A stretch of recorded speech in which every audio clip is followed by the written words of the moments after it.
So today we're going to talk about the grind of wholesaling and when it's good and when it is bad. And today's episode was actually inspired by somebody who called into our office. And man, I think today's going to be a great show. But before I jump in today's show, if you have not been over to nextlevelwholesaling.com and taken the next level wholesaling assessment, you gotta do it. One of the things that my mentor created for me when I wanted to get off the treadmill of doing everything myself, of a little bit of profitability, of being tired and really in the grind, which fits perfect in today's episode, was create this for me. It's going to rate you in the 4 core areas of your wholesaling business. That is marketing, acquisition, disposition, and accounting.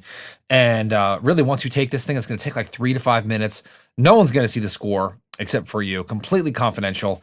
It's going to be abundantly clear on that very next step that you need to take to start to explode your business, to start working less, to start doing big, fat, juicy deals, and really get control of your business and your life. So go to nextlevelwholesaling.com and take the free Next Level Wholesaling assessment today. All right, so let's talk about the grind of wholesaling. So yesterday I had a potential client who said he listens to the podcasts all the time, loves it, has done big, fat, juicy deals, and has a pretty impressive business, actually. I was super impressed and said he had learned pretty much everything from the podcast. And starting back from episode 10, which was just really great to hear. By the way, if you want to go back and go retro, you can listen back to episode 10 on how to meet with a motivated seller. But he said, he was talking about another business that he had recently started, and he said, hey, I want to get out of the grind of wholesaling. Now, this was kind of funny because he had just told me that he had just done a $400 or close to $500,000 wholesale deal. Now, they were actually buying it and putting a little bit of work into it and reselling, but there was a lot of margin on this deal. And as a matter of fact, this individual is doing 5 to 6, it may not be that many, but it's between 4 and 6 deals a month in a really competitive market and doing big, fat, juicy deals. So I was really impressed with his business, and he had mentioned that to me. And I think that was really ironic because, I was like, well, be careful about that. I was like, because, man, this wholesale business, it is a blessing. It is the most amazing business that I have ever seen. I don't know another business where you can literally turn $1 into 5 faster than the real estate wholesaling business, where you could make a $50,000 check, okay, by spending $5,000 and $10,000 every single month, and do those deals every single month with the amount of hours that are invested. Now, wholesaling does have some drawbacks, but this is the most amazing business. And so even though this person was extremely successful, super impressed, doing deals every single month, highly profitable, he said he wanted to get, quote unquote, out of the grind of wholesaling, right? This is like the dream that I hear many wholesalers say, I want to get off the grind of wholesaling. I want to invest in apartments or a mobile home park, which, by the way, are not bad things. I invest in mobile home parks. I love mobile home parks, but you have to be aware of the giant blessing of the real estate wholesaling business if you do it right. So what I'm going to do, number one, is reconfirm that this is the most amazing business. Okay, I love it. It has been a huge blessing to me. And I hope it's a blessing to you if you're listening to this, because I know of no business where you could generate as much short-term cash than the real estate wholesaling business. Plus, you don't have to fulfill a product, right? Once you do a deal, really, you don't have to make sure the customer is satisfied with some kind of service after they buy it. How amazing is that? That's why I just love the real estate wholesaling business. And so think about this. Every single month you spend $1, you get 5, you could make 30, 40, 50, 100, even $400,000 to $500,000 just flipping contracts. How amazing is that? I told you I had one listener of the podcast, I don't know, a couple months ago, I mentioned him. I'll mention him again. Greg Helbeck, who had done a $350,000 deal recently. One of my other good friends just did $1 million deal. Okay, those don't happen every day. But how exciting is that? What other business could you do this in?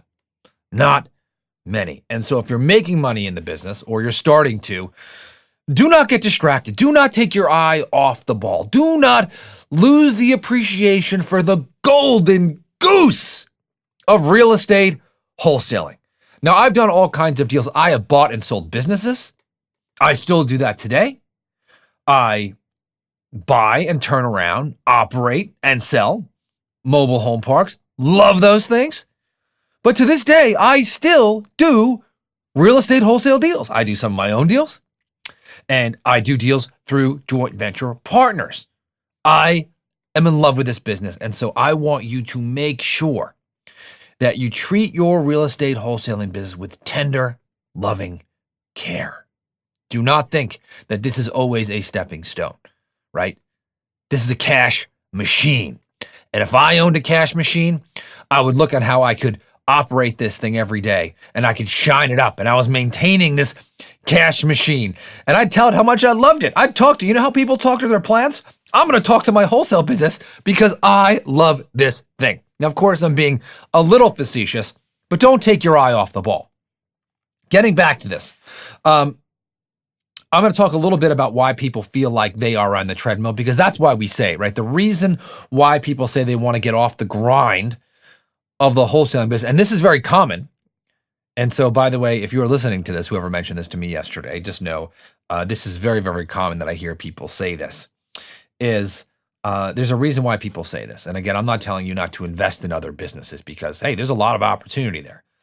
But today, I'll tell you some reasons why you may feel like you are on the grind and how to get out of that and appreciate your cash machine. Number one reason why people think that they are grinding in the wholesaling business, they're doing everything themselves, right? They're the virtual assistant. They're doing all the marketing. They're doing all the list uploads. They're doing the cold calling. Maybe they're doing the mailing. Maybe they're doing the depositing the checks. They're running to the title company. They're doing all this stuff. So of course you feel like you're being grinded. Man, I would too, right? But I can tell you this, if you're in any business and not delegating properly the lower level tasks, it will eat you alive, right? I own several businesses and I see other people, and if they're not delegating, if they're not building a team, they get crushed. It's funny because I've heard many people talk about mobile home parks and, you know, how they're a cash machine and how you can run them passively, and that is all true. But I also see some very, very, very motivated sellers who I've bought parks from who feel like it's a grind because they do everything themselves, right? They're talking to the tenants, they're collecting rents, they're knocking on doors, they're doing repairs. They are, haggling with tenants to fix their properties. I mean, this is all the same thing. Business is business, and you have to learn how to delegate.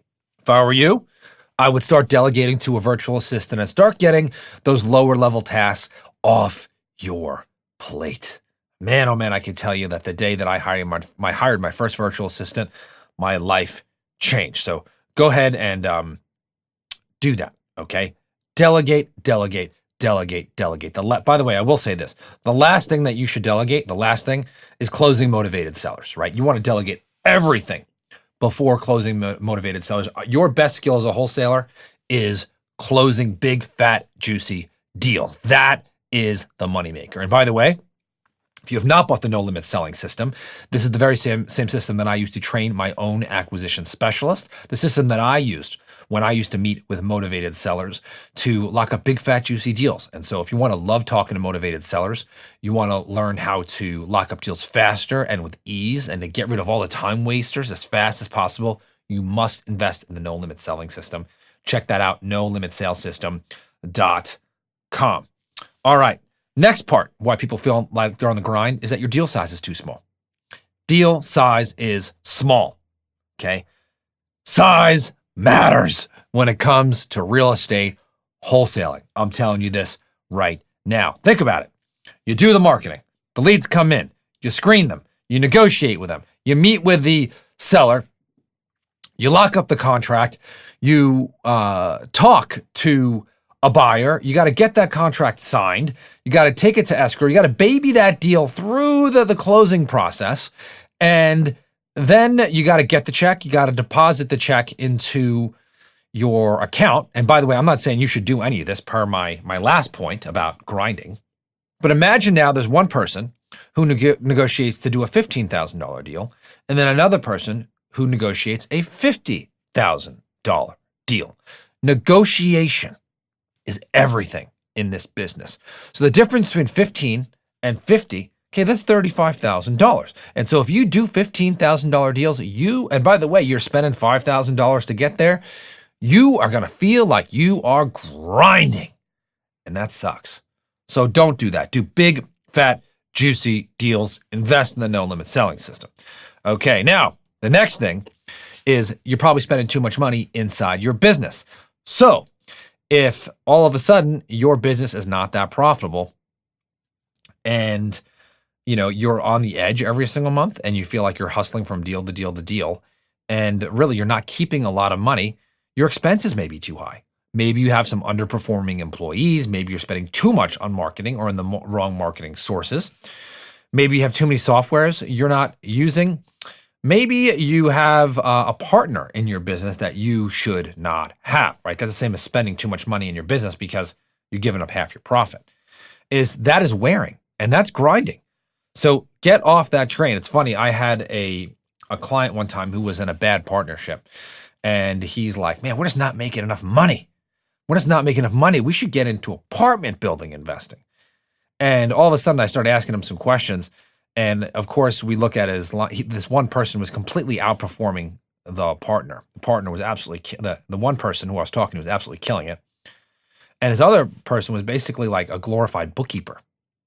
So after sitting down with him, he basically renegotiated the partnership. They both decided to go their own separate ways, completely changed the profit margin, doubled the profit margins in the business. And all of a sudden, he didn't feel like he was grinding so much anymore. Okay. And there are a million ways to do that. Analyze your expenses, break up bad partnerships or renegotiate them, work with your vendors, get rid of poor performing employees, and keep negotiating for big fat deals. All right. I'll go back to my other process. Now, the other part about this one is going to hit home, is you're spending too much money outside of your business. Look, my goal for you is I want you to be extremely wealthy. I want you to have financial freedom. I want you to have nice things, go on nice vacations, enjoy the spoils of your business. But many of you listening to this are spending too much money too soon, right? You do a big fat juicy deal, you get that $50,000 check, and then you go out and you buy an $80,000 car when you haven't earned it yet. And it takes, if you want an $80,000 car, you better have $500,000 in the bank. Now, I know that is controversial, but I'm telling you that right now. If you want an $80,000 car, you should have $500,000 in the bank. Otherwise, you need to be either investing that money back into your business and making at least $5 for every dollar that you invest, or you're investing that money. But I see too many people go deal to deal, and they're spending that money so fast outside their business that of course they feel like they're in the grind, on the edge. If you're putting away money every single month and your bank account is going up, man, I tell you what, that grind seems a little less grinding. Next thing, not investing, right? You're making profit in your business. You got to make your money grow, right? You got to make your money sleep. I'm sorry. You want to make your money grow while you sleep. You don't want your money sleeping. And so it's funny right now, like investing super easy. I'm not saying that T-bills are the answer, but right now you can make 5.5% on your money just with the US government investing in a T-bill. If you don't know what a T-bill is, just Google T-bill. It's basically safer than having your money in the bank. I get no money for endorsing the US government's use of T-bills here or your use. But right now it's like easy money. So take that money, right? The other thing that you could think about is if you've got extra money, if you got $150,000 in the bank or $200,000 in the bank, and all of a sudden you want to take down a deal, and you could take that deal down with your own money. you're going to save a lot of money on interest, right? And so what I would do is two things. Number one is if you had the money and cushion, I'd use that money. And then you pay yourself interest on that money, like 10%, 15%, right? Market rate. And you take that money and you say, okay, I made, I don't know, $35,000 a year on my money by my company paying interest to me. So you want to separate that. And then obviously you're going to make your money from your wholesale deal or your flip or your wholesale or whatever that is. And you see what that was. But now you added a whole nother stream of income by using your own money. So this is the key. Live frugally while you're building your business. I tell you, one of the things that I'm able to do, I have a tremendous amount of freedom. Okay, that is one thing that you will see me brag about. You will not see me flashing cars or fancy watches. Look, again, I don't have a problem with that, right? But my goal, I want to lead by example. For all of you watching this or listening to this, is the real freedom, okay, is not being in bondage to those things, okay? I live in a wonderful house in a great place. I go on a lot of vacations, but I've earned it, right? And so I don't do these things to impress other people. I'm able to take my money and invest it and do the things that I want to do because I'm in a space, and I want that for you. So if this is speaking to you, man, give me a thumbs up in the comments if you're watching this on YouTube, or you can send me a private message even on Instagram. That's fine if you don't want to put it out there at Todd Toback. I'd love to hear from you. All right. Now, the other part about this is about grinding is that other businesses still have pitfalls, right? So don't fall out of love with your wholesaling business. Don't do it, right? Love the one that you're with. I could tell you that, again, I've run other businesses and they also have issues. Nothing is going to generate fast cash like wholesaling. Now, sure, one of the pitfalls is that it is not a residual income business, meaning that you have to go out and find another deal every single time that you want revenue. But I tell you what, a lot of businesses, they don't have the lifetime value of a customer that we do, right? So if you do a $50,000 deal, think about it, and you have another stream of revenue, let's say from a customer who buys from you over and over and over and over and over and over and over again, right? What are the chances that that one person pays you $50,000? It's small, right? So that is the beauty of the wholesaling business. I'm telling you. The other part about this, and again, I love investing in mobile home parks. I love it. But I will tell you this, I just did a $100,000 deal. It's in escrow, so hopefully it's going to close. I'm happy about that. And I got to tell you, every time that happens, I love this business even more. So I'll just review here. Beware of the grind of wholesaling, but be aware of also calling it a grind. It is a true blessing. Even the most successful wholesalers will say this, but people say that about all businesses. Remember, this person did a $400K to $500K per deal. And even, maybe you're only doing 30 or 40, you're saying the same thing. Okay, but I got to tell you, the grind is most likely from doing everything yourself. It's also because probably your deal size is too small. It might be that you're spending too much money inside your business. It might be that you're spending too much money outside your business. It might be that you're not putting your money to work while you're sleeping. Remember, other businesses have their pitfalls. Love the one you're with. And tell you what, every single time you're doubting this business, remember that big, fat, juicy deal that you did or that you are going to do. Because I don't know of any business that generates as much cash as this true gift of wholesaling. So I hope you enjoyed today's show. Make sure to take that assessment at nextlevelwholesaling.com, and I will talk to you on the next episode.